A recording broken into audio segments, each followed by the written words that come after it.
Tonight was the fulfillment of a dream, the impossible dream. The victory which has come tonight is not just a victory for Tom Bradley, not just a victory for the campaign, but a victory for progress, a victory for our children.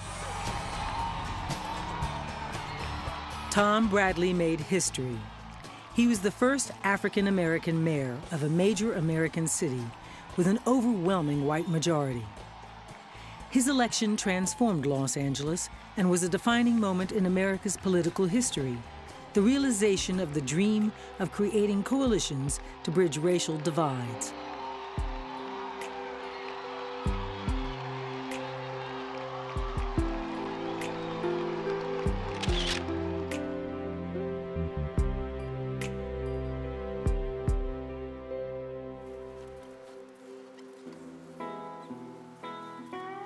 Tom Bradley was born in 1917 in a little cotton town in Texas, 45 years after the Emancipation Proclamation freed his grandparents who were born slaves. You pick cotton, times are hard, you have nothing, you have no money. He had holes in the shoes, he put cardboard in the shoes. They didn't have much. The prosperity of the Roaring Twenties had passed the Bradleys by. They joined the great migration of African Americans who fled the racism and poverty of the South for the promise of a better life in the West. Tom Bradley was 7 years old when the Bradleys arrived in the Golden State. Moving west provided an opportunity one never had in quote unquote the South. And so the bottom line is, if you were looking for a future, Los Angeles was a mecca for you.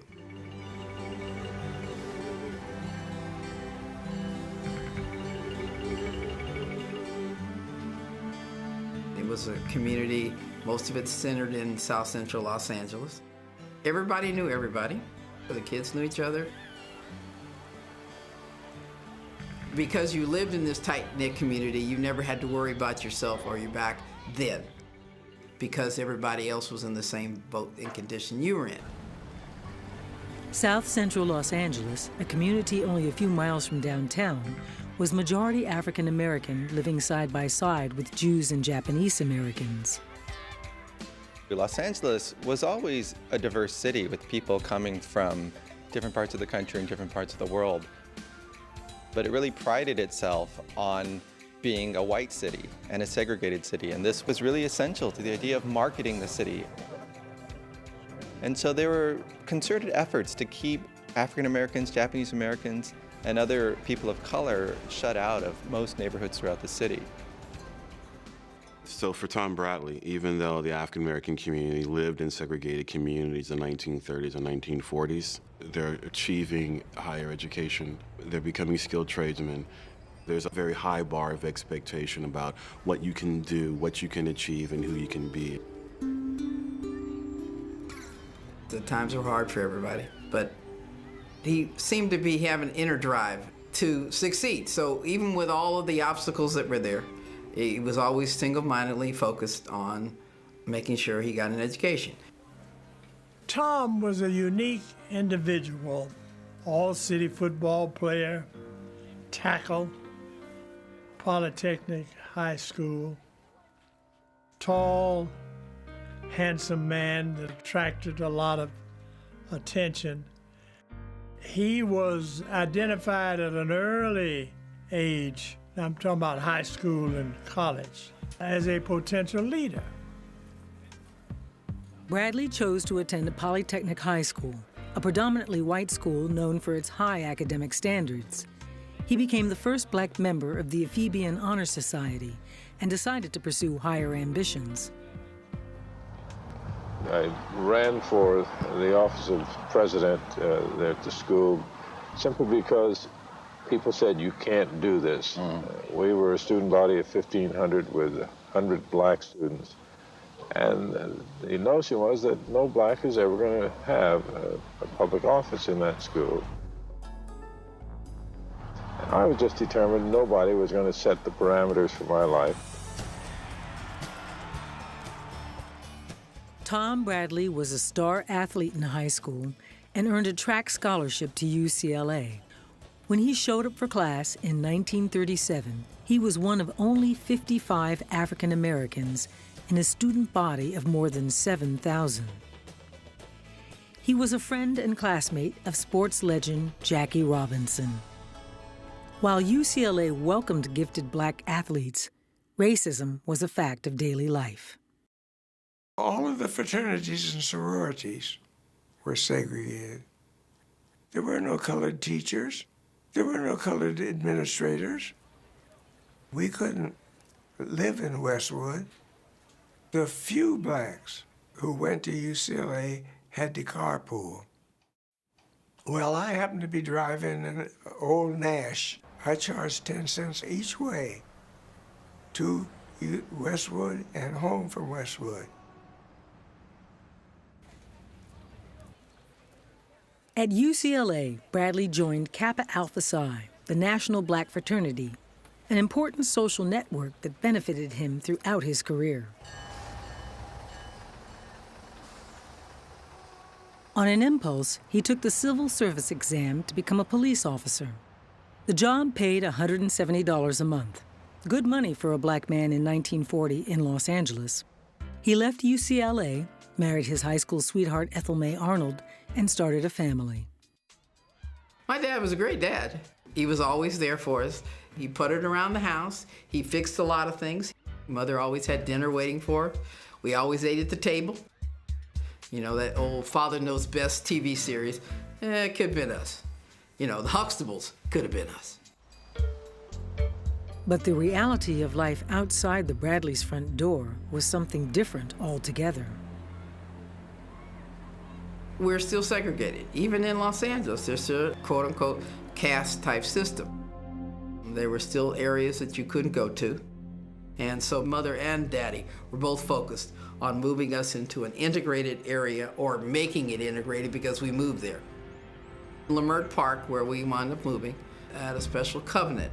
No one in that area was allowed to sell to a black person. He looked at the house at night because he didn't want to be seen in the daytime. He wanted to move and have better things for his life, for his family. At the heart of the civil rights battle in Los Angeles was segregated housing. As late as the 1950s, many real estate deeds explicitly banned blacks, Jews, Asian Americans, and Mexican Americans from buying homes in white neighborhoods. It wasn't until 1967 that the courts declared racial discrimination in housing unconstitutional in California. We had to have a white intermediary to buy the house. Daddy always thought that unless people got to know you as a person, they would always think of you as a group. And the only way to change that perception is to live among, or work among, or be among. But it didn't work that way in the LAPD. Racism was pervasive. Black and white officers could not ride in the same patrol cars, and nearly all black police officers were restricted to the Newton Division in South Central. He was generally perceived as a no-nonsense police officer, that he basically walked his footbeat, he held people accountable. At that time, everybody knew Bradley. When he would chase a bad guy, no one could outrun him. He would always catch him. And the thing about it, he never used his weapon. And I don't even think he ever drew it. But he would always catch burglars, car thieves, purse snatchers. You know, he would just outrun them.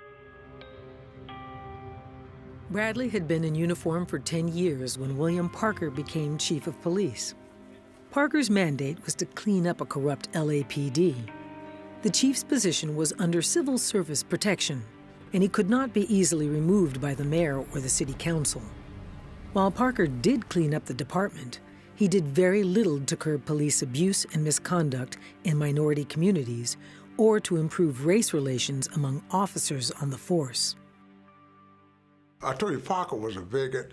Parker could never say Negro. You know that. He was nigger. He ran the department just like J. Edgar Hoover ran the FBI. He's a dictator. Even in the face of racism, Bradley rose through the ranks. He was appointed LAPD's first public information officer and regularly met with several dozen organizations concerned with race and human relations. In 1958, Bradley was awarded the Silver Bars of a Lieutenant, the highest rank an African American held at the time. And it's the first time a black lieutenant had an opportunity to actually supervise white officers. That's when the issue about becoming a captain became evident that Parker had no stomach to promote a black to that level. Several of us met with Parker to solicit his support for the promotion of Tom Bradley. And Parker told us, "You're way off base. We're not going to be promoting his kind." Unmitigated manifestation of racism. Bradley, as many African American men working civil service, had to make tough decisions. He's working as a cop, and during the evenings, he is going off and pursuing a law degree because his long-term exit strategy was, if I am going to pursue my ambition, it is not going to be achieved in this institution. After 21 years in LAPD Blue, Bradley retired. But it would not be the last time that the LAPD and its leaders would hear from Tom Bradley.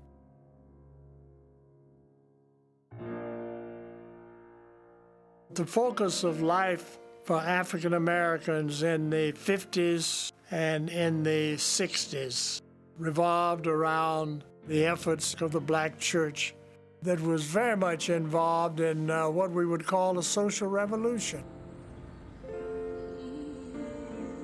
As we look at the 60s, the church was not only the threshold, it was the assembly point for the civil rights movement. It had to be socially active, getting people to vote, getting candidates to present themselves there as to how they would enhance the community. Leadership had to come out of the black community. Without the black church, the black community is lost. There were people who were involved in fighting civil rights issues. Don't buy where you can't work, because during those years, African Americans could not even work as salespeople in the dime store. For many African Americans in Los Angeles, political empowerment was a goal still unachieved. By the early 60s, there was only one black elected official, Congressman Augustus Hawkins. No African American had ever been elected to local office. That was about to change. In 1962, black church and civic leaders held a community meeting to choose one African American candidate to run for city council in the 10th District. The Reverend H. Hartford Brookins of First AME Church led the charge. So get up and make that speech. And I therefore nominate the man I think best qualified to take this position. And that's Tom Bradley. Coming out of the convention, there was a fire. I mean, morale was very, very high. We're going to win it. We're going to have the 10th District. We are going to get our person in office. Bradley had his base in the African American community, but in the 10th District, it wouldn't be enough to have black votes to win. This is a very diverse district of African Americans, of Jewish liberals, of Asian Americans. But remember, when Bradley ran in 1963, he had already had a decade of working with other activists and all kinds of liberal organizations. Tom Bradley's electoral strategy included using white volunteers, which were the predominant types of volunteers, and blacks and Hispanics and Asians. It was Mexican-American City Council member Edward Roybal who pioneered the political strategy of multiracial coalitions. As an LAPD officer, Bradley was influenced by Roybal when he volunteered to campaign for his successful city council and congressional campaigns. Ed Roybal was part of the conduit for African Americans beginning to be in the Democratic Party. So those roots are there in the early political development of Tom Bradley. I would simply like to say that I think this has been one of the great days of America. And I think in 1963, the same year that Dr. Martin Luther King Jr. spoke about his dream, Tom Bradley achieved one. Los Angeles' first elected black city council member, and one of 3 African Americans to take seats on the council that year. The city of Los Angeles to the best of your ability. I do. Thank you very much. Mom, how you doing? Oh, fine, darling. How are you? Wonderful. I'm so glad of you, my dear. Councilman Bradley was a liberal on a conservative-dominated city council. He faced off against Mayor Sam Yorty, calling for federal funding to bring jobs and housing to the city's poorest communities.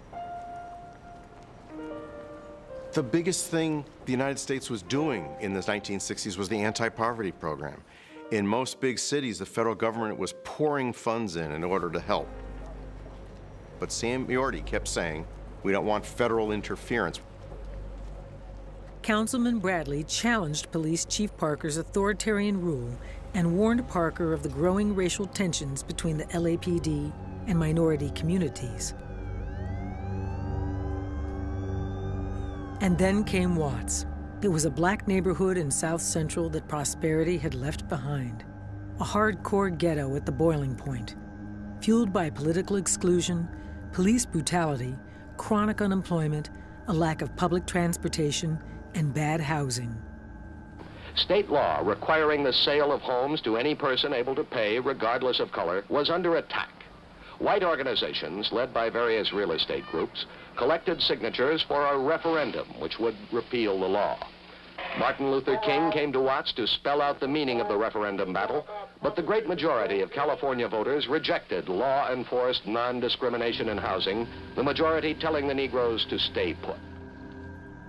August 11, 1965, a routine traffic stop and arrest flared into 6 days of fire, destruction, and death. 6 days of rioting in a Negro section of Los Angeles left behind scenes reminiscent of war-torn cities. More than 100 square blocks were decimated by fire and looters. A lot of people have different views on the Watts riots. My view is that there was a rebellion that took place. It just didn't happen like this. It was something that built up over a period of time. Hands up high. You can lift them higher than that, friend. Let's get them up there. First one drops their hands, dead man.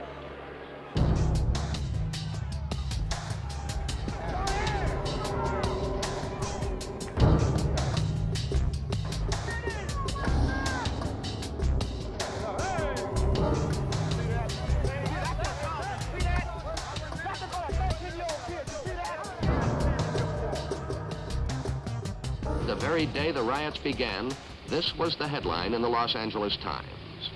In Harlem this past summer, poverty funds were used to give jobs and money to thousands of young Negroes. But in Los Angeles, not 1 cent was put into the poverty area. While this was happening in Los Angeles, there were things that were happening, especially in the South, Mississippi Freedom Summer, the passage of the Voting Rights Act, the Civil Rights Act. Difficulties in every major urban area in the United States where people were bent on keeping colored people, African Americans, in their place. And it wasn't working, and they allowed things to get to the place where there were flashpoints.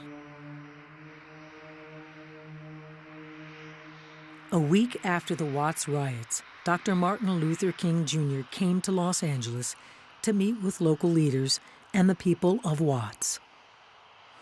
For the respect of Dr. King that we have here, I say this. Sure, we like to be nonviolent, but we up here in Los Angeles area, we're not turning that other cheek. After the Watts Rebellion, King talks about the civil rights movement needing to move to a dramatic new phase, particularly to deal with the deep sense of alienation and economic hardship that African Americans are facing in inner city areas. The criminal responses which led to the tragic outbreaks of violence in Los Angeles are environmental and not racial. the economic deprivation, social isolation, inadequate housing, and general despair of thousands of Negroes teeming in northern and western ghettos are the ready seeds which give birth to tragic expressions of violence. After Watts, Councilman Bradley continued to be the most outspoken critic of Police Chief Parker and the LAPD's behavior in minority communities. Bradley called for police reform and the expansion of social programs in a city increasingly divided by race and ideology. But it was not enough. Councilman Bradley understood that the only way to bring about real change would be to replace Mayor Sam Yorty. At the ballot box, Tom Bradley would run for mayor of Los Angeles.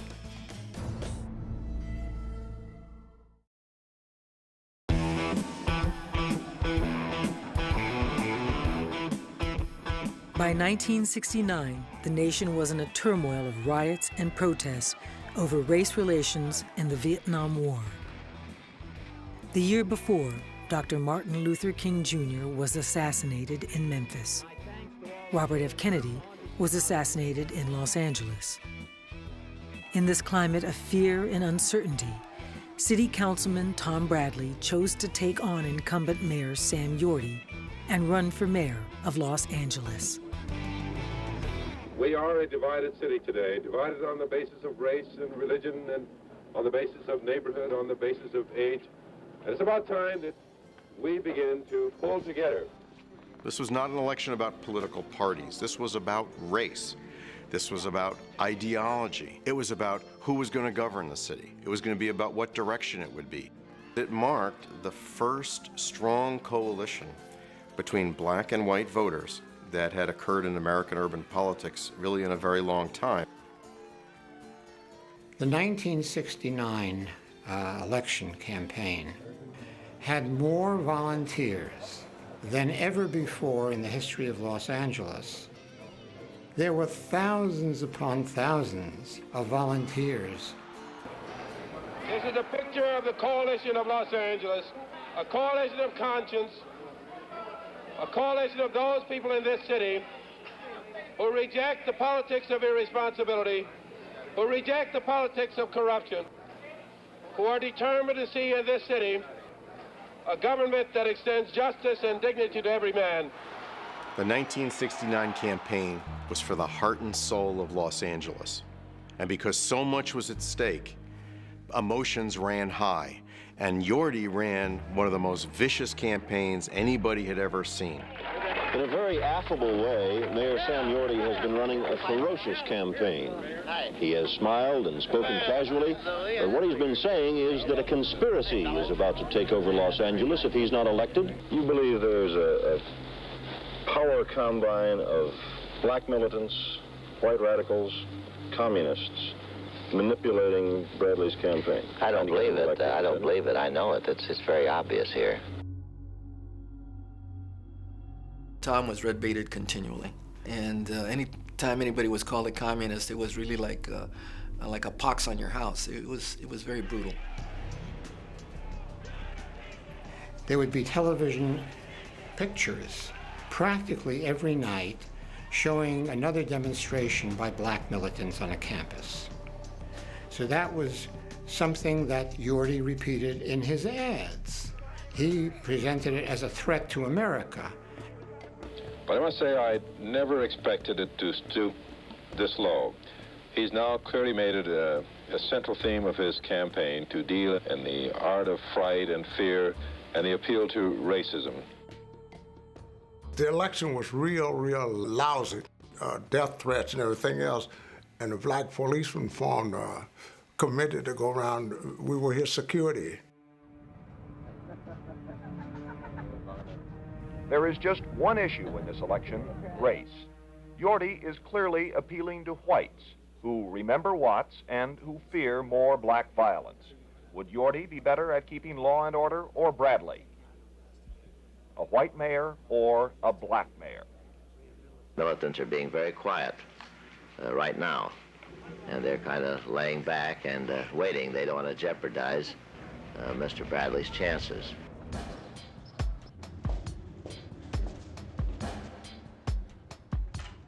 76% of Angelenos showed up at the polls, the highest percentage ever. Sam Yorty succeeded in scaring Los Angeles and won with 53% of the vote. While I have been somewhat disappointed, I know that there's a greater degree of disappointment on the part of many who followed me, young people in particular. I want them to know that I'm not going to give up this fight. I've been engaged in a battle for justice all of my life, and I will continue that effort.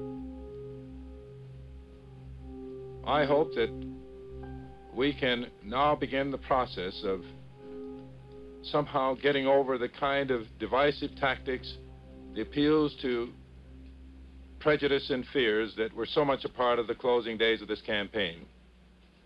Only in that way can Los Angeles become the great city that I want it to be.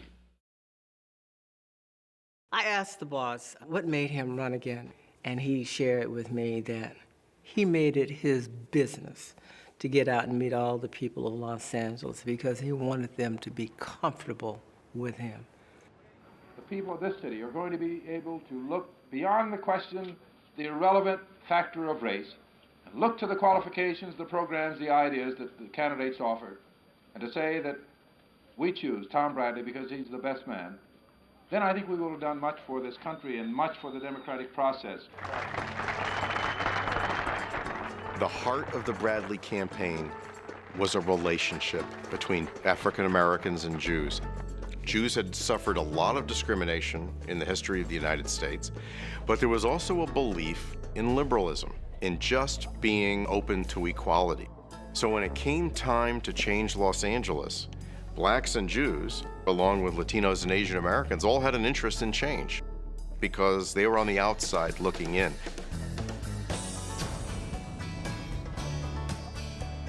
The idea of working together in coalitions became acceptable as Tom Bradley runs for office again. He's a friend of Ed Roybal. He's going to be a friend of ours. And certainly Cesar Chavez was somebody that admired Tom Bradley, and we knew that.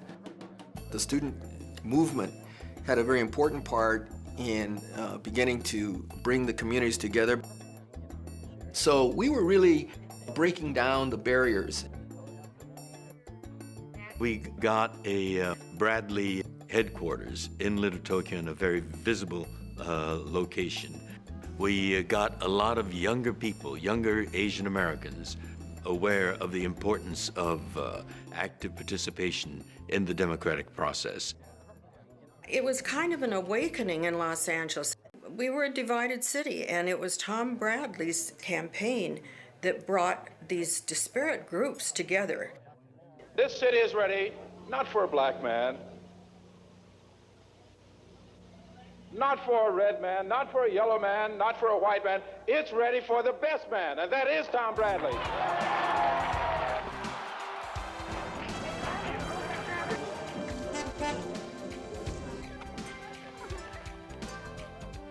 The voters handed Bradley a solid victory with 54% of the vote. He became the first black mayor of a major American city with an overwhelmingly white majority. To think that Los Angeles could somehow come together and elect an African-American mayor was huge. So as a young person, all of a sudden I thought, there are just tremendous possibilities in this city. If they can elect Tom Bradley as mayor, what does that mean for a guy like me?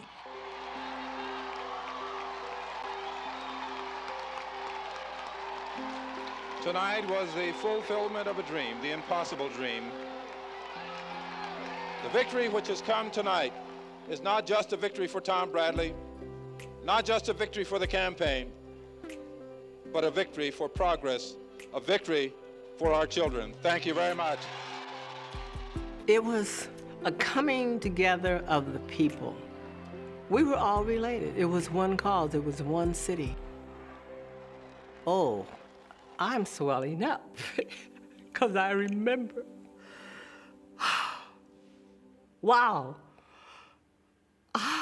That's what we did. We cried, we screamed, we yelled. We couldn't believe it. We couldn't believe it. When President Barack Obama became the president of the United States, We like to say Tom Bradley laid the roadmap.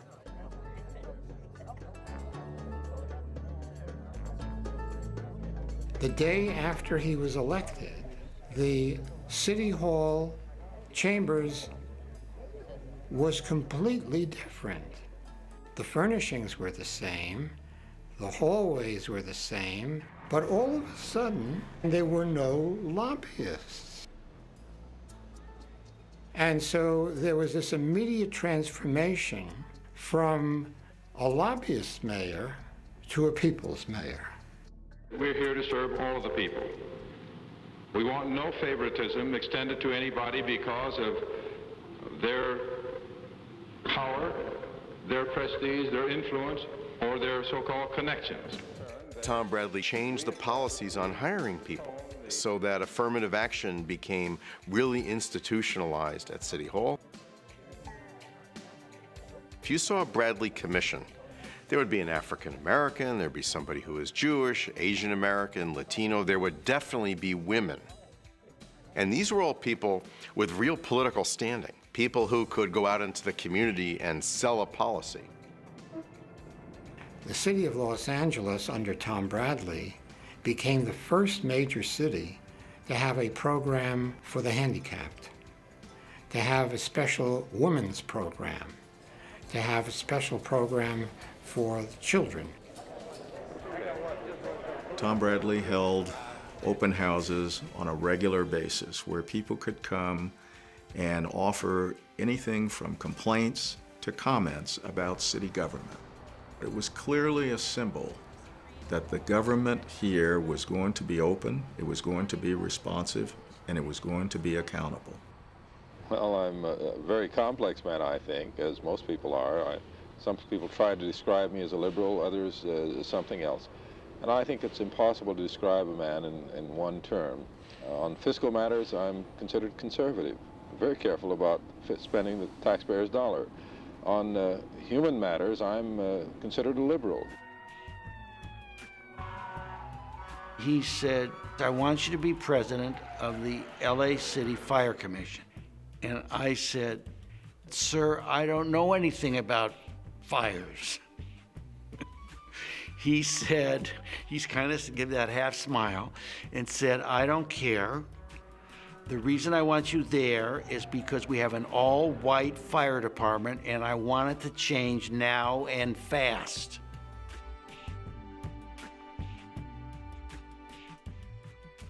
I think Tom Bradley was always from the beginning sympathetic to the gay community because they were a community like the black community that was suffering from prejudice and discrimination. The city council and the mayor got together and adopted a city ordinance that basically banned discrimination against people who had AIDS. The mayor worked 7 days a week, usually 16 hours a day. Man of few words, but he was strong. I nicknamed him the Iron Man.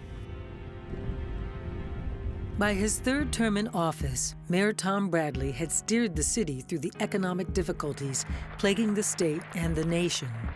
He produced jobs and created new social and economic programs with state and federal aid.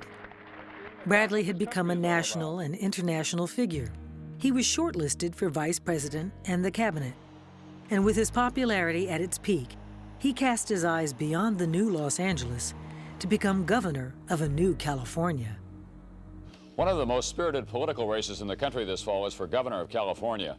Los Angeles Mayor Tom Bradley and Attorney General George Deukmejian are running for the office held by Jerry Brown for the last 8 years. Well, it is going to be history-making. On November 2nd, the people of California are going to elect Tom Bradley, the tallest governor in the history of the state. Bradley was leading in the opinion polls, but come Election Day, the unexpected happened. He lost by 52,000 votes, less than 1% of the total.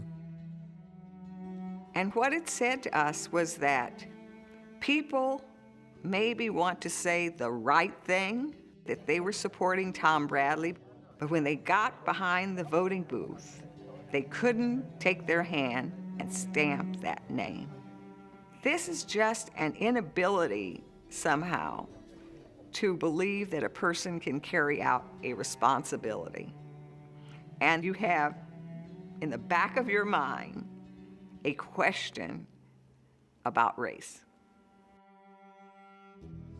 If Tom Bradley had won, he would have been the nation's first African-American governor since Reconstruction. But Mayor Bradley would not let defeat destroy his dreams. He fought to bring the Olympics to Los Angeles, and he did. The 1984 Los Angeles Summer Games were a huge success and the most profitable in Olympics history. The surplus from the Games is still used to fund youth sports today. The mayor knew how to sell the city of Los Angeles, and as a result, we saw trade increase tremendously, both at the airport and at the port. Bradley presided over the greatest construction boom in the history of downtown, working with business and labor to ensure that women and minorities were hired. When Tom Bradley was elected, we didn't have the skyline we have now. That's Tom Bradley's skyline. Throughout his 20 years in office, he was building all the time to the city that you see today. Bradley began the revival of mass transit, bringing a Los Angeles subway to the city of cars. He asked me to serve on the board of the Southern California Rapid Transit District. He said that LA needs a heart. We need an economic center, a political center, a cultural center, and it's got to be accessible to this vast, sprawling city. And public transportation is essential, it's vital for us to have a great, vibrant downtown.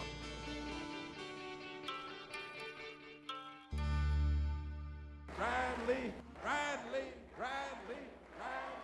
I've spent most of my life in service to you, as a police officer, as a member of the City Council, and now for a 5th time as mayor of Los Angeles. Together, we've done some extraordinary things. We've removed barriers to equal opportunity, that's what. We've raised the Olympic flag. We've brought new jobs and prosperity and prepared Los Angeles for the emerging new economy of the 21st century. I intend to make the next 4 years the most active, the most productive, and the most progressive in the long history of our city.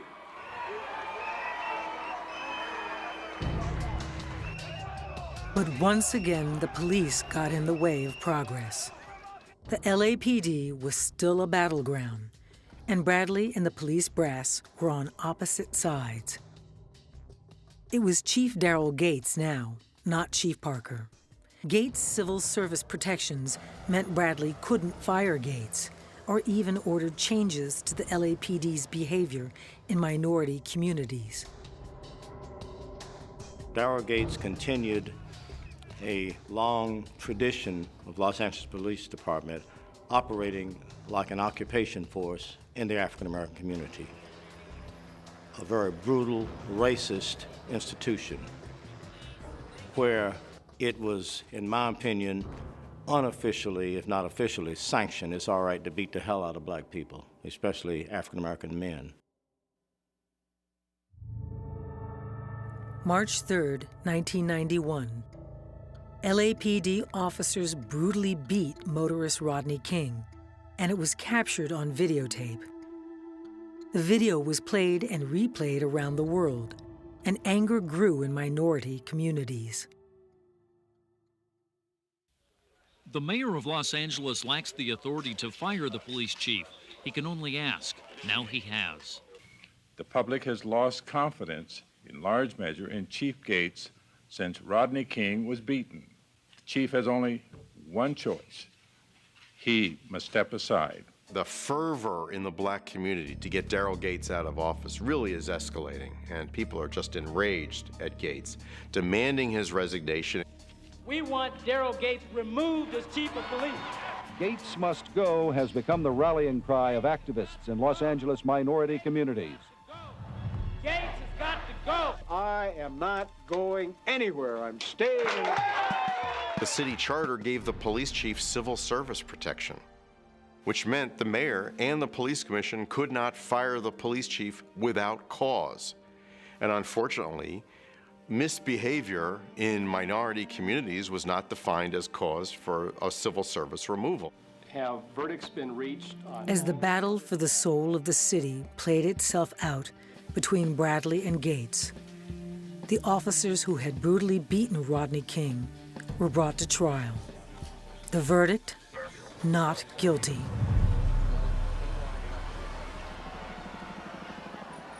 I was shocked, I was stunned, I had my breath taken away by the verdict that was announced this afternoon.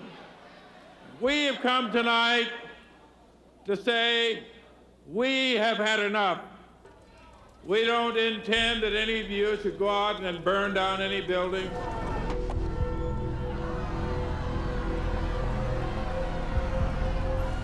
And this was like a volcano that had been building and building. There were other kinds of issues out there. Lousy education, unemployment, twice the rate of the general population. It was an expression of rage, and it was a tragedy all the way around.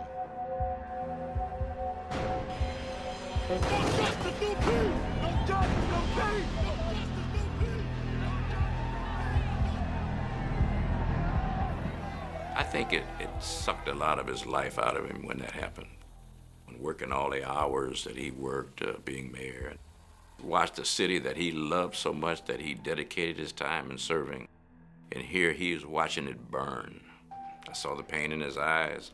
I saw the pain in his demeanor. I saw the pain in his persona. Nothing but pain.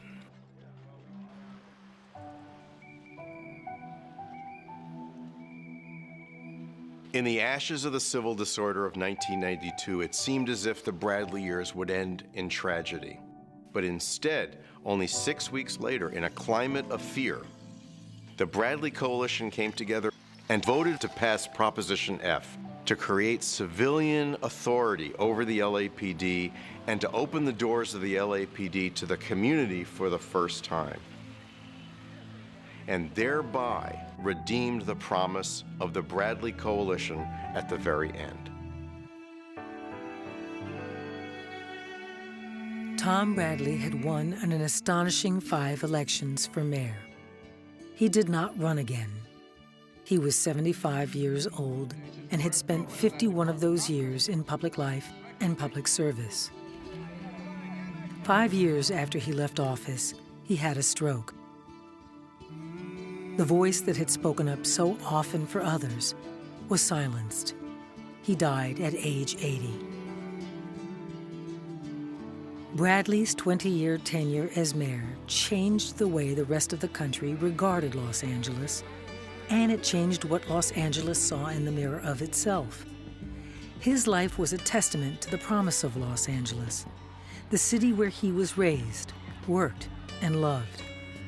The city where he believed that equality and opportunity were possible, no matter who you were, the color of your skin, or where you came from. Whenever I have encountered obstacles, whenever the hills have gotten steeper and the headwinds have risen up, I've just run harder, and I don't intend to stop now.